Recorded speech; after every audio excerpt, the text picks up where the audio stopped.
Hey hey hey! J'espère que vous allez bien, moi ça va super méga giga bien. On se retrouve aujourd'hui dans une vidéo un petit peu originale, j'ai pas l'habitude de le faire mais j'essaye de plus en plus de vous trouver des idées de vidéos pour innover clairement. Parce que j'en ai marre de faire toujours la même chose, pile à lire.lecture sortie, pile à lire.lecture sortie. On essaye de changer un petit peu. Avant de commencer et de vous expliquer, je voulais faire une petite aparté parce que depuis quasiment une semaine, j'ai pris entre 20 et 30 abonnés d'un coup, ce qui ne m'est jamais arrivé. Donc déjà, je tenais à remercier tous les nouveaux qui viennent de s'abonner. Merci d'apprécier mon travail. Et du coup, pour ceux qui ne me connaîtraient pas, je m'appelle Adeline, j'ai 20 ans et je lis tout le temps. J'adore lire depuis maintenant des années. Et voilà, je vous partage mes lectures, mes piles à lire, tout ce qui tourne autour de la lecture sur cette chaîne. Et n'hésitez pas d'ailleurs à retrouver mes autres réseaux sociaux dans la barre d'infos. Voilà, merci encore de vous être abonnés en masse, ça me fait trop plaisir. Bref, du coup cette vidéo va un petit peu prendre l'aspect d'un challenge, tout simplement parce qu'aujourd'hui on va parler des reliques de ma pile à lire, ces livres que je dois relire ou lire qui dorment dans ma pile à lire depuis des années maintenant. J'ai essayé de prendre vraiment des livres qui sont là depuis des années et pas juste quelques mois parce que c'est pas des reliques du coup. Vous allez voir, il y en a un, je crois que c'est un des premiers livres que j'ai acheté depuis que j'ai repris la lecture, enfin depuis que j'aime la lecture en fait. Donc vraiment ça fait très longtemps que je dois le lire et je ne l'ai toujours pas fait. Et pourquoi je parle d'un challenge? Tout simplement parce que cette vidéo, je vous ferai un bilan à la fin de l'année. Alors peut-être pas à la fin de l'année, on va dire tous les 6 mois, ça me semble correct de faire un bilan. J'essaierai de lire une des reliques une fois par mois. Alors sachez que il y a certaines reliques de la palle qui sont en pile à lire assez régulièrement. Je pense notamment à la passe miroir qui est dans ma pile à lire du mois de mai. Voilà, c'est des reliques en fait que je continue à mettre dans les piles à lire et donc que vous voyez très souvent et à chaque fois que je vous la montre, je vous parle du fait que c'est une relique. Là, j'ai vraiment pris des livres que vous voyez jamais en pile à lire et qu'il faut absolument que je sorte de ma pile à lire parce qu'il y en a marre qui traînent en fait tout simplement. Du coup voilà, on arrête de blablater et on passe à la vidéo tout de suite. C'est parti!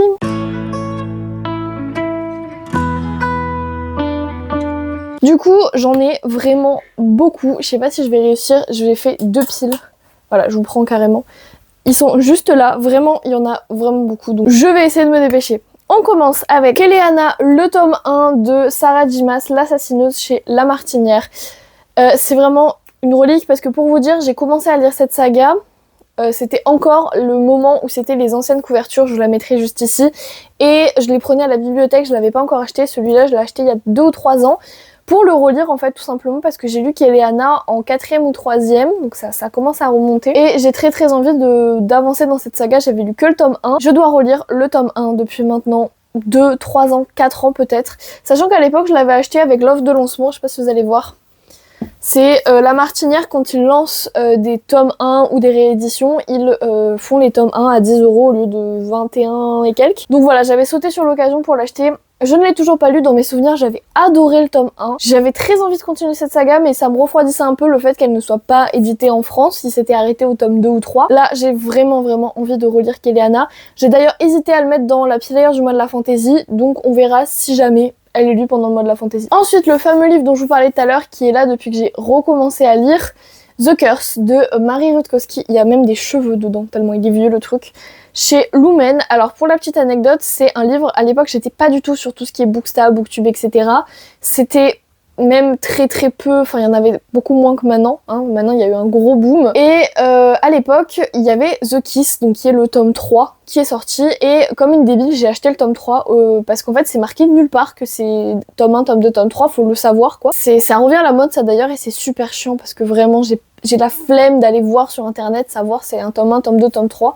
C'est absolument pas pratique, je ne sais pas pourquoi les maisons d'édition font ça. Bref. Et donc j'avais acheté le tome 3, en plus je m'en souviens c'était quelqu'un qui me l'avait offert en plus, donc c'est un peu une valeur sentimentale en plus de ça.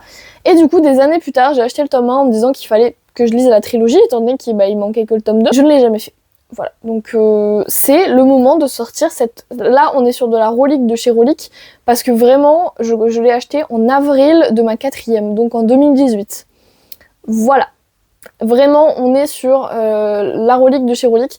C'est de la fantasy, je crois que ça se passe en plus dans un espèce de désert, enfin voilà, ça a l'air trop bien. Je crois même que c'est une romantasy. Voilà. Toujours chez Lumen, De Lune et de Sang. Voilà le tome 1 de Erin Beatty, c'est celle qui avait écrit La couleur du mensonge qui était hyper trendy à l'époque. Je le vois repasser de temps en temps ces derniers temps et c'est vrai que la couverture me donne hyper envie. En plus de ça, regardez comme il est beau. Je sais même plus ce que ça raconte pour être très honnête, c'est de la fantaisie, hein, voilà. Il y a un tome 2, voire un tome 3, je saurais pas vous dire. Mais voilà, ça fait tellement longtemps qu'il est dans ma pile à lire, ça doit faire 3 ou 4 ans, quelque chose comme ça. Vraiment, il faudrait que je le sorte parce que la couverture me donne envie. Et vraiment, je pense que ça peut être le genre de lecture qui me plaît beaucoup, sachant que j'adore la fantasy de chez Lumen. J'en lis clairement pas assez, mais Lumen, ça a été longtemps une de mes maisons d'édition préférées. Donc voilà, il faut y remédier. Ensuite, alors, le tome 1 de la trilogie du Tierling de Erika Johansen. Là, c'est le tome 1 Reine de Cendre chez J'ai lu.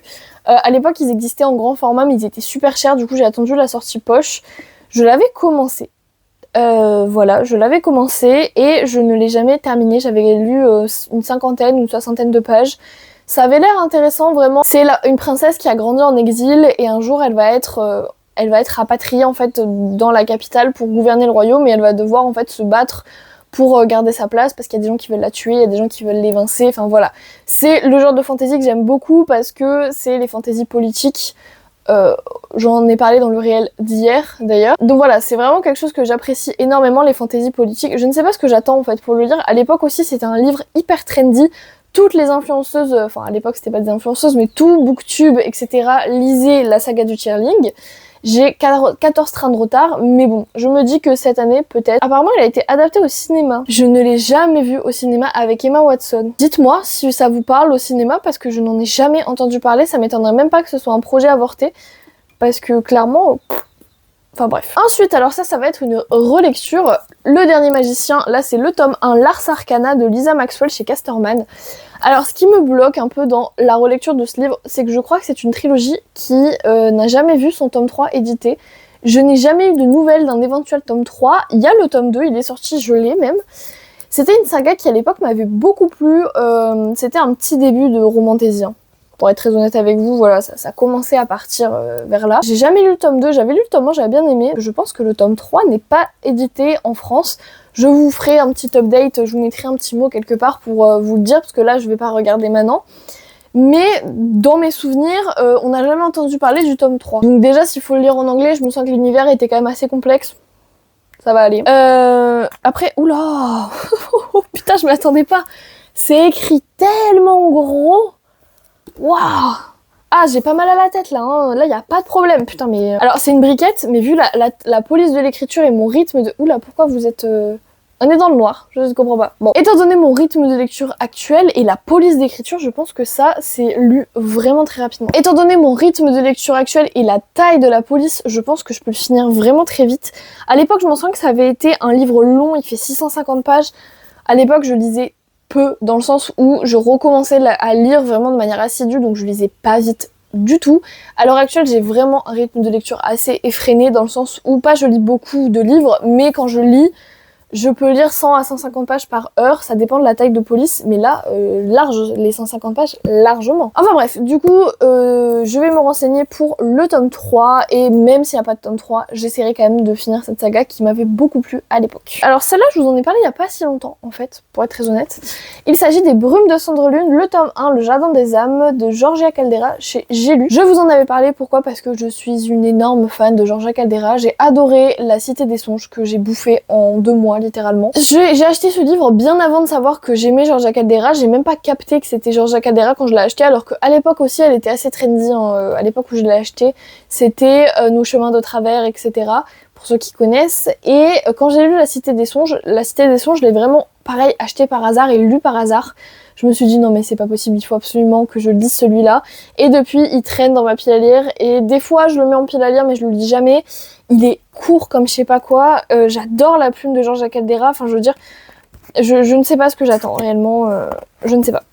Du coup, voilà, je pense que ce sera une des prochaines lectures. J'essaierai de me le mettre en pile à lire dans pas longtemps parce que clairement, Georgia Caldera, j'aime tellement ça. Il faut que je lise. Ensuite, alors lui, je l'ai lu il y a 2 ans. Voilà. Et depuis, je n'ai pas avancé cette saga alors que j'ai surkiffé. La carte des confins, le tome 1 de Marie Replin chez Pocket Jeunesse.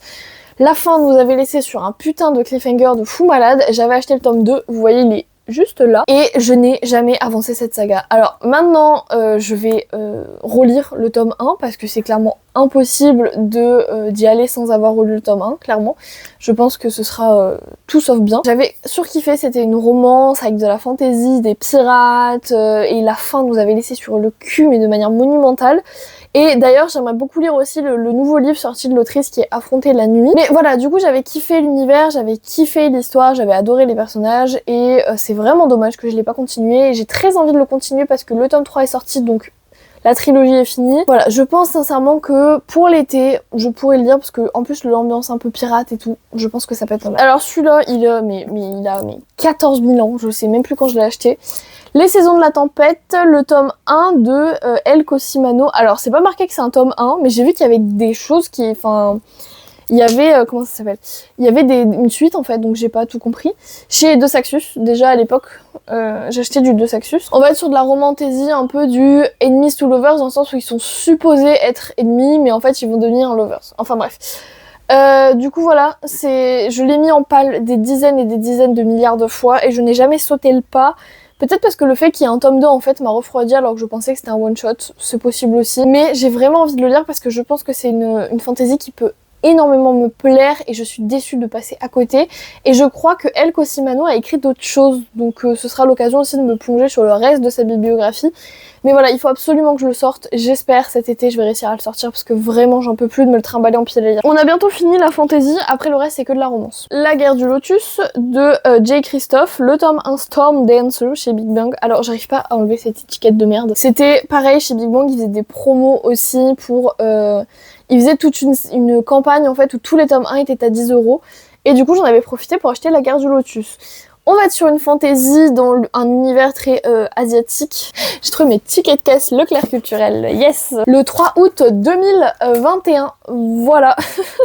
C'est fou d'avoir la date. J'avais pas vu que j'avais gardé les tickets dedans. Bon, du coup j'ai acheté en 2021, en été 2021, donc ça fait 4 ans. Oh putain, on devient vieux les gars, c'est pas possible. Bon du coup voilà, fantasy à inspiration asiatique. J'adore les fantaisies à inspiration asiatique ou orientale, je trouve que ça rajoute quelque chose que j'apprécie. Quand c'est bien fait, parce que quand c'est bourré de clichés, c'est nul à chier. Si c'est bien fait, c'est vraiment bien. J'ai pas l'habitude de lire des fantaisies à connotation asiatique, pour être très honnête. Orientale un peu plus, et encore. Du coup, j'ai quand même hâte, parce que déjà, la héroïne est trop badass, donc ça donne envie. Et puis le livre est super joli, donc j'ai envie. Voilà, pas plus d'explications. Celui-là aussi, vraiment, ça fait archi longtemps. Les Faucons de Ravera, le tome 1, La sorcière captive, de Melissa Caruso chez Big Bang. C'était à l'époque où Brajlon avait sorti la collection Big Bang. Comment vous dire que ça fait très longtemps. Il est tout fluffy, je déteste, voilà. Ça va être horrible à lire. 2019, oui, donc c'est quand même relativement vieux. Là pareil on va être sur de la fantasy, je crois qu'il y a une romance en plus dedans, si mes souvenirs sont bons. Là, ça fait des années que je me le trimballe, j'en peux plus, j'essaie de lire à chaque mois de la fantasy, chaque mois de la fantasy ça ne prend pas. Cette année j'essaie de le lire parce que vraiment ça fait trop longtemps qu'il est là, je veux savoir si ça me plaît ou pas, acheter la suite ou alors le vendre. Voilà, il faut trancher. Voilà. Il me manquait juste un de fantasy qui allait se glisser parmi la romance. On va finir sur la fantasy, comme ça après on fait la romance. Du coup il s'agit de Ash Princess de Laura Sébastien chez le livre de poche. Alors je sais plus, je crois que c'est sorti chez J.C. Lattès ou La Martinière à l'origine. On va être sur une histoire de vengeance.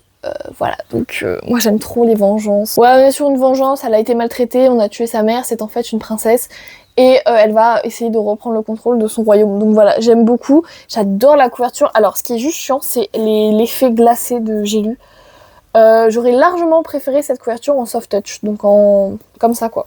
Je sais pas si vous allez voir la différence. Ah mais attendez, il n'y a pas de soft touch partout. Regardez. Genre là ça brille pas. Là c'est glacé. Je déteste les couvertures glacées. Vraiment, je trouve ça moche. J'ai lu, toutes leurs couvertures sont glacées, mais je trouve ça dégueulasse. Ça donne vraiment un côté cheap en fait au livre. Donc c'est vraiment dommage parce que je m'en souviens que les grands formats sont vraiment très très très jolis.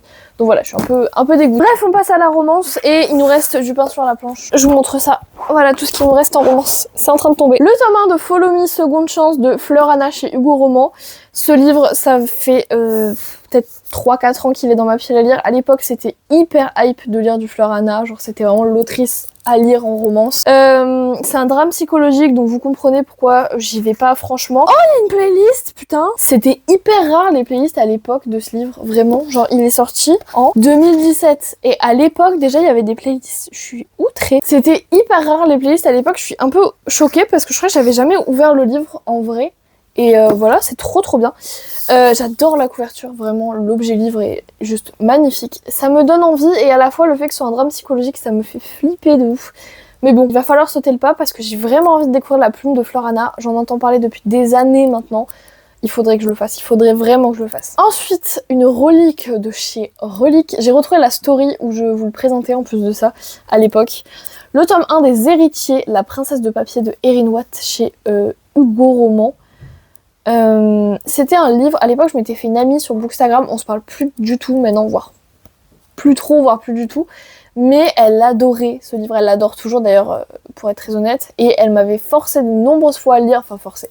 Elle m'avait dit mais lis-le, il est trop génial et tout, j'ai toujours un peu été rebutée à le lire, je sais pas pourquoi, peut-être parce qu'il paraît long mais en fait il fait 500 pages, c'est pas plus long que ça. Mais maintenant je pense que je vais le lire assez rapidement parce que ça a l'air vraiment bien.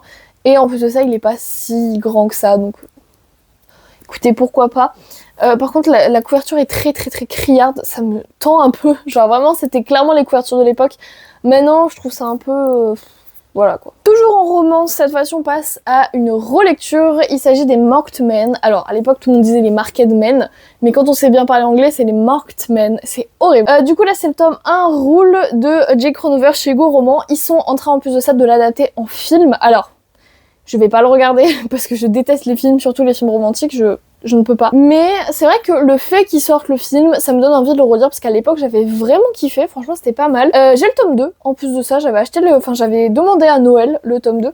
En plus on est dans l'univers du tatou, maintenant je suis tatouée de partout, voilà, c'est encore plus sympa. Mais du coup ça fait un moment que je voulais le relire et c'est vrai que ça fait un moment que je ne l'ai pas lu. Après, comme je vous l'ai dit, la romance et moi ça fait de plus en plus deux. Quand il n'y a pas de fantasy, je m'ennuie en fait dans la plupart des romances. J'essaye de plus en plus de m'y remettre. Je vais y arriver à force, je le sais. Et peut-être que ce sera ce tome, ce livre-là qui me remettra dans la romance. Parce que à l'époque, je l'avais vraiment bien aimé. Donc voilà, je sais pas ce que j'attends. Ensuite, on est sur deux poches. Alors, je vais vous les présenter en même temps parce que très sincèrement, ils sont en bisbise un peu. J'adore les romances dans la royauté, mais j'ai du mal avec les romances dans la royauté moderne. Je m'explique. La royauté moderne, vous le voyez avec la famille royale d'Angleterre et tout ce qui s'est passé autour de Lady Di. Il y a les tabloïds, en fait. Il y a la presse people, il y a les scandales et les machins, et le fait d'avoir une bonne image et les paparazzis et tout ça. C'est un aspect que j'aime moins, donc j'ai deux romances comme ça. La première, c'est Nicolas, le tome 1 de Il était une fois de Emma Chase chez Hugo. Alors, lui, je sais pas ce que j'attends pareil, il est tout petit, c'est ridicule. Et après, j'ai le tome 1 de Royal Saga, Commande-moi de Geneva Lee. Chez Hugo aussi, alors lui je l'avais commencé et je l'avais jamais fini. Du coup on va être sur deux comédies romantiques, voilà. Mais ces deux comédies romantiques se passent dans un univers où il y a voilà, il y a un prince héritier du trône de Westco. Et là c'est le prince héritier Alexander de Cambridge. Du coup voilà. Et c'est vrai que l'aspect des tabloïds, des paparazzis, etc., il est très présent dans celui-là, dans mes souvenirs. Il y a vraiment, les tabloïds, c'est des magazines people, hein, pour ceux qui ne le sauraient pas. Et il y a vraiment cet aspect-là tout le long du roman, mais vraiment tout le long. Et c'est vrai que ça me plaît beaucoup moins qu'une romance historique, pour être très honnête. Après, il faudrait que je me force parce que peut-être que j'arriverai en fait à les lire et à bien aimer. Surtout lui qui est vraiment, mais il est tout petit quoi. Il fait 400 pages. Et en plus, Hugo Roman, ça se lit très vite. Donc voilà, je sais pas ce que j'attends, mais il faut que je les lise. Ensuite, toujours en parlant de romance historique, je vais vous en présenter deux pareils. Alors, c'est pas que j'ai du mal, c'est juste que je les lis pas, je sais pas pourquoi. Le premier, c'est Les Hathaway, tome 1 et 2 de Lisa Keplas chez J'ai lu. Et le deuxième, c'est Les Bridgerton, enfin la chronique des Bridgerton de Julia Keane, tome 1 et 2 chez J'ai lu, mais celui-là, j'ai toute la saga. Alors, le Bridgerton, je sais pourquoi j'ai pas envie de le lire, parce que je me suis fait spoiler à cause de la série. Voilà, donc j'ai pas envie de lire le tome sur Anthony parce que je connais l'histoire en fait. Et maintenant j'ai plus envie de lire le tome sur Colin parce que je connais l'histoire. Alors au milieu il y a Bénédicte, donc ça peut peut-être me soigner. Mais en fait le problème c'est que je vois 10 000 edits de partout et ça m'a spoilé 15 fois et j'en ai un peu marre. Mais en soi j'adore la romance historique, surtout en été. Donc je pense que je vais me faire, j'espère, la saga des Bridgerton cet été. Après je compte peut-être acheter des nouvelles romances historiques. J'adore les romances historiques chez J'ai lu parce que comme les Bridgerton en fait vous avez des doubles tomes et en plus de ça les couleurs et les dessins vraiment sont, vous voyez, c'est vraiment une collection en fait qu'ils ont créée avec plein d'auteurs différents, notamment Julia Kim qui n'a pas sorti que les Bridgerton. Et du coup voilà, je pense que l'été va être l'occasion pour moi de lire mes petites romances historiques qui attendent dans ma pile à lire depuis 15 ans. Mais voilà, j'aime tellement ça, il faut que j'en lise beaucoup plus parce que j'adore en lire sur Wattpad. Pourquoi est-ce que je les lirais pas en livre comme ça? Je ne sais pas, c'est ridicule, je le sais. Et enfin, c'est encore un double tome j'ai lu, mais celle-là c'est pas une romance historique. Il s'agit de Virgin River, le tome 3 et 4 en l'occurrence, parce que 1 et 2 je les ai lus, de Robin Kerr chez J'ai lu, du coup, je vous l'ai dit tout à l'heure. Au-delà des romances historiques, j'ai lu aussi une collection de romances classiques, ça c'est une romance contemporaine, ce jeu de couleurs. J'adore la saga Virgin River. On va être dans une petite ville des États-Unis dans laquelle en fait il y a un groupe d'anciens militaires qui est toujours là, en fait, qui s'est installé là. Donc on suit deux des personnages dans le tome 1 et 2 et là on va suivre la sœur d'un des personnages et c'est la sœur d'un des protagonistes des deux premiers tomes qui va en fait se taper l'un des son pote, entre guillemets, drôle. Et d'ailleurs ça a été adapté en série Netflix que je n'ai jamais regardé d'ailleurs. Je connaissais quelqu'un qui l'ait regardé, qui avait adoré, du coup qui avait tous les livres, mais moi ça m'a pas, voilà.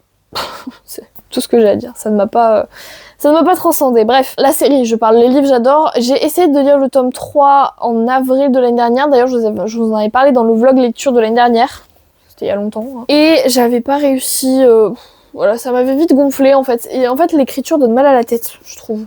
Elle est toute petite et voilà. Donc du coup voilà, j'avais pas avancé plus que ça, il faudrait clairement que j'avance. Mais c'est un truc que j'aime bien lire en automne, donc je pense que je vais attendre le mois de septembre pour me relancer dans la saga. J'aime bien l'avancer parce qu'il y a le tome 12 et 13 qui est sorti il y a pas longtemps. Et vraiment c'est une saga que j'aime beaucoup, donc bon, j'aimerais bien aller de l'avant. Et bien écoutez, cette vidéo est maintenant terminée. C'était une assez longue vidéo pour être très honnête, mais du coup on se retrouvera pour faire un update. Alors les updates seront légèrement plus petits parce que je vous parlerai juste des livres que j'ai lus en fait, hein. Je vais pas m'attarder à tout vous remontrer, à dire j'ai lu, j'ai pas lu, j'ai lu, j'ai pas lu. Je parlerai juste des livres que j'ai lus, est-ce que j'ai eu raison de les lire, est-ce que j'ai eu raison de les relire, et est-ce que je vais continuer les sagas, ou alors est-ce qu'ils vont me dégager de ma bibliothèque. Ce sera comme ça une façon de faire des petits updates au-delà des points lecture et des vlogs. Et ce sera plus sympa pour vous à regarder que cette immense vidéo dont je m'excuse d'ores et déjà pour la longueur parce qu'en plus de ça, je parlais vraiment pour rien dire. Bref, moi je vous dis à très bientôt, je vous souhaite de passer de très bons moments, très bonnes vacances, très bonnes examens, voilà, de très bonnes lectures et je vous fais plein de bisous. Ciao!